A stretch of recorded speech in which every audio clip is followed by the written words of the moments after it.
Welcome to the deep dive.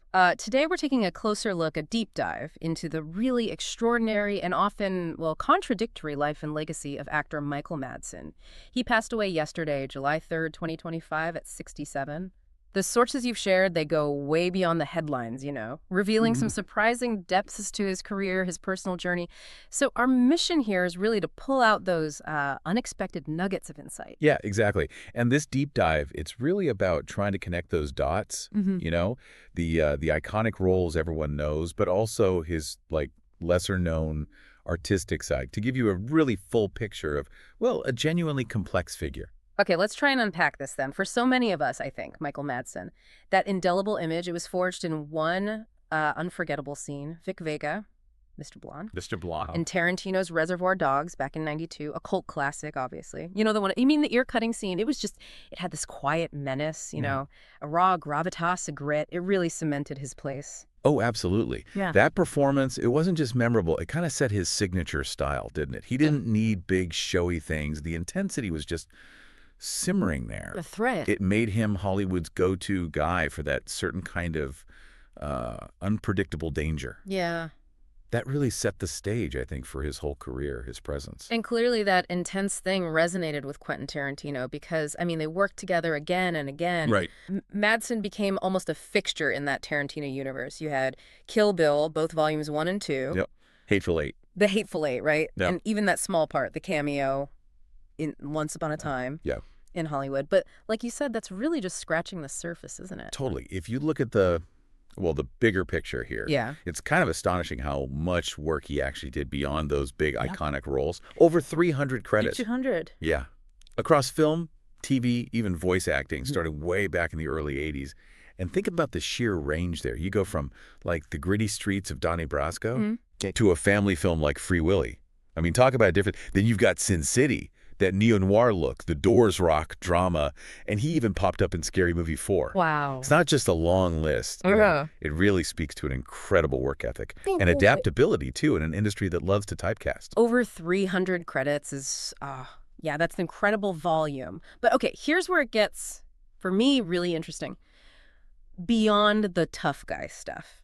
Did you know, I mean, the guy famous for these visceral characters, he actually started out on stage at the Steppenwolf Theater in Chicago, a really venerable institution. And he came from an artistic family too, right? His sister is Virginia Madsen, the Oscar-nominated actress. Yeah, that connection, it highlights not just the family background in art, but maybe how that early exposure to serious theater, like at Steppenwolf, it kind of grounded him, gave him a discipline perhaps that let him keep that control even in his most unhinged movie role. That's a good point. And later in his career, he kept pushing against that typecasting. Just in the last couple of years, he did these independent films like Resurrection Road, Concessions, Cookbook for Southern Housewives.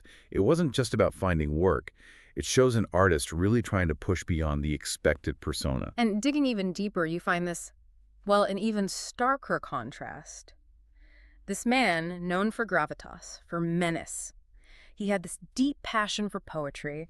He was actually editing a collection called Tears for My Father, Outlaw Thoughts and Poems. Right. And his poetry, from what we understand, it was often raw, really reflective of his own struggles. It showed maybe the velvet underneath the thunder, Yeah. His sister, Virginia, she put it beautifully, didn't she? Describing him as thunder and velvet, a poet disguised as an outlaw, etched in contradiction.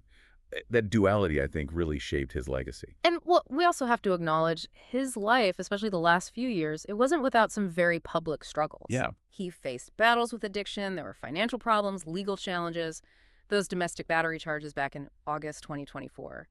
And just heartbreakingly, the loss of his youngest son, Hudson, to suicide in January 2022. Indeed.